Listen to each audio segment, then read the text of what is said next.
Aujourd'hui, je vais te raconter une histoire en anglais. Écoute bien jusqu'au bout, parce que tout change à la fin. Emma received the voice message at 11:47 p.m. She was already in bed. The lights were off, her room was quiet, and she had that heavy, tired feeling people get when the day is over but their brain is still awake. She almost ignored the notification. It came from an unknown number. But then she saw that it was not a normal message. It was a voice note, 8 seconds long. Emma stared at the screen for a moment.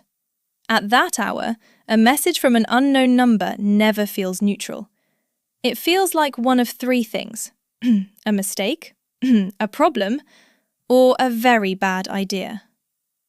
She pressed play. A woman's voice filled the room. "I know what you did. We need to talk tomorrow." And then the message ended. Emma sat up immediately. She played it again. "I know what you did. We need to talk tomorrow." Same voice, same tone, calm, controlled, not shouting, not crying. Somehow that made it worse. If the voice had sounded angry, Emma would have assumed it was just drama. But this voice sounded sure. Too sure. Emma looked at the number again. No name, no profile picture, no context. Just those 8 seconds. Her first thought was simple. Wrong number. It had to be. She had done nothing. At least, nothing she could think of. Nothing criminal. Nothing dramatic. But now, of course, her brain started searching for every awkward thing she had done in the last month. Had she forgotten to reply to someone important?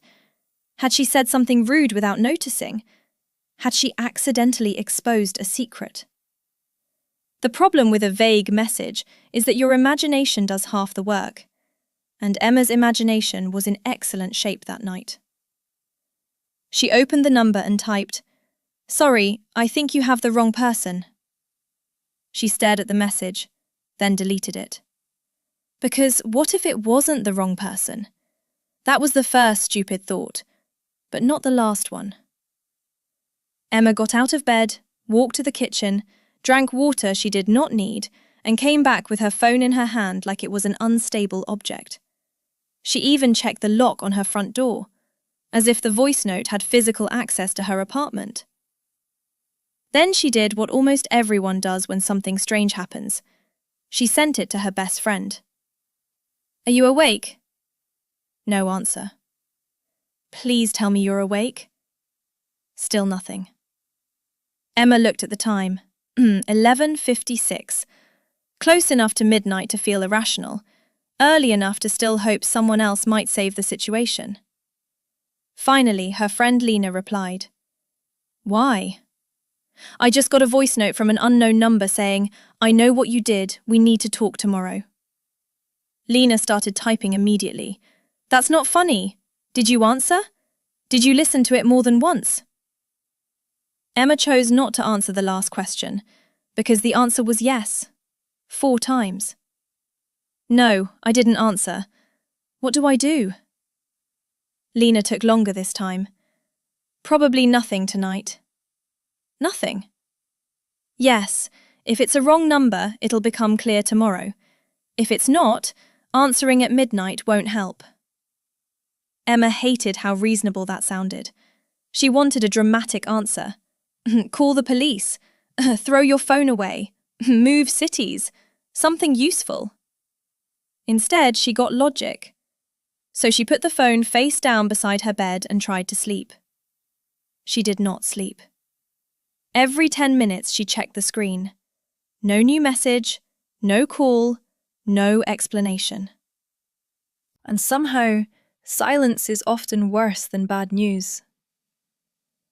At 2:13 a.m., she started wondering if the voice sounded familiar. At 2:47, she convinced herself it sounded like someone in her office. At 3:10, she decided it definitely was not someone from her office. At 3:22, she considered changing her name and starting over. By morning, she felt ridiculous. Not because the message was less strange, but because daylight makes fear look embarrassed. With coffee in her hand and sunlight in the room, the voice note suddenly felt less like a threat and more like an administrative error. So at 8:41 a.m., Emma finally replied. "Hi, I think you may have the wrong number." This time, the answer came in less than a minute. "Oh my God. I am so sorry." Emma blinked. That voice note was not for you. She sat down very slowly. Relief arrived first. Strong relief. The kind that empties your whole body in 1 second. Then came curiosity. Okay, who was it for? The typing bubble appeared, stopped, appeared again, stopped again. Then finally, my husband. Emma stared at the screen. There are messages that answer your question, and there are messages that create 10 more. My husband. That explained the tone. It explained the certainty. It explained why the message sounded calm instead of dramatic. Emma did not know this woman. She did not know the husband. She did not know what he had done. But suddenly, the story felt much bigger than a wrong number. Emma should probably have stopped there. A normal person would have stopped there. Emma, unfortunately, was curious. So she wrote, "You don't have to answer, but is everything okay?"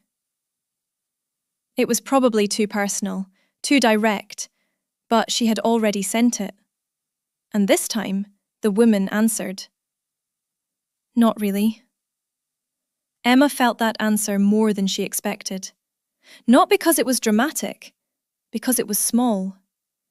Small answers are often the heaviest ones. I found out something last night. I was angry. I meant to send that to him. I didn't realise I had the wrong number until now. Emma did not know what to say. There are moments when language becomes very fragile. Everything sounds either too cold or too much. So she wrote the simplest true thing she had. I'm sorry. The woman replied, Thank you, and I'm sorry for scaring you. Emma looked at the message for a long second. What had started as a tiny private panic in the dark had turned into something else completely. Not friendship, not closeness, just one strange, accidental human moment. Two women waking up inside the same mistake for very different reasons. Emma never learned what the husband had done. She never asked. Some stories are not yours to finish. But she did think about that voice note for days. About how terrifying a message can feel when you have no context.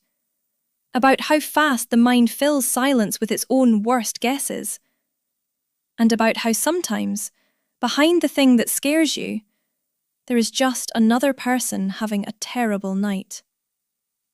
So no, the message was not for Emma. But for one strange evening, the fear was. And maybe that is why she never deleted the voice note. Not because she liked remembering the panic, but because she liked remembering what came after it. The explanation, the apology, the human being behind the fear. And if you want another story like this one, I'll tell you another one in the next video.